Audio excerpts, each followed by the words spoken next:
I've grown to like films more. I thought than I did before. I enjoy them equally to stage because I think there's a real vitality and immediacy in film, and it reaches a larger audience, and its subject matter is more. You can do more with it in a sense. You can go to different places in movies. That I enjoy that. In the theater, you're there and the audience has to come to you, and so it's a different thing. But I enjoy both. I think the theater is important because it helps an actor to expand, because it asks of an actor more than just the frame of a movie, just the camera, although that's a whole technique unto itself. But it asks an actor to go into areas of themselves that are more expressionistic, and it reaches out further and allows you the room to move. I mean, once you start in a play, you can't stop. You can't say, oh, I want to stop and do it again. You have to keep going. And I think that changes the whole sense of what you're doing, and gives you another strength. I think it helps movies. That's why I tell young actors, if they can, to try to work on stage. Even if it's for very little, it helps. São atores deste nível que me têm proporcionado excelentes momentos de televisão. Aliás, tenho aprendido ao longo dos anos que quanto maior é a estrela, mais interessantes e curiosas histórias têm para contar. Já são feitos aos realizadores, que têm sempre muito que dizer, mas infelizmente os 2 minutos de televisão nunca deixam. You ready, guys? Monsieur Mário, Augusto, Portugal. Yes. Comment ça va, Mário? Ça va bien? Mario, yeah. Ça va bien? Mario, it's like French. Oh, c'est pas comment on dit Mário? Mario. Mario. Well, I mean, you first of all, you write your script, and then while you're writing the script, we just started to design things. And so we started to figure out what our sets would look like and what props we needed and what the costumes would look like. And everything springs off the script. I mean, the screenplay is like it's like an architect designing a house, and the screenplay is the plans of the house, and then the builders and the plumbers and everybody can get to work on building the house, and they all work off the same set of plans. So that becomes this thing in which everything else is sort of built around. I always imagine the film. I always, all the way through the process, I have the finished movie playing in my head. I mean, I imagine the film. You do storyboards, which are a great communication tool, because obviously it's not just good enough for me to imagine a film. A lot of people have to know what's going to happen, because they have, all sorts of things have to be prepared. So storyboards are a very good tool in terms of communicating to other people what you're wanting to do. Well, yeah, I mean, Tolkien wrote The Lord of the Rings between 1937 and 1949, and he wrote it during a decade of incredible world conflict.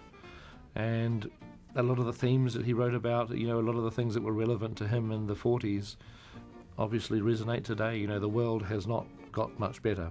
It hasn't really moved on. We still kill each other, we still have wars, we still have conflict, we still have a need for courage and sacrifice, and a lot of the things that the environment is still being destroyed just as it was back then. And so things he really cared about then are still contemporary. Awards are very much just like the icing on the cake. They're lovely, but they're not the reason you make films. You don't make films for awards. You make films for audiences to enjoy. Entertainment is the priority. That's the thing that we're trying to do, is to entertain people. So I think making 3 films at the same time was pretty tough, and I don't think I'll do it again in the future. 1 film at a time from now on. Yeah, exactly. Yeah, it ended up being 2. Well, it was just like there was, the whole trick in that is just to make sure that I could deliver 2 movies. I mean, it's one thing to split it in half, but it doesn't work if you're unsatisfied. If you're going to see one, I want you to be intrigued. You want to see the end of it. But as far as like the movie's concerned, you got your money's worth. And the same thing with Volume 2. You have to have a good night at the movies in order for it to work. And I think I've done that. And why 6 years to writing?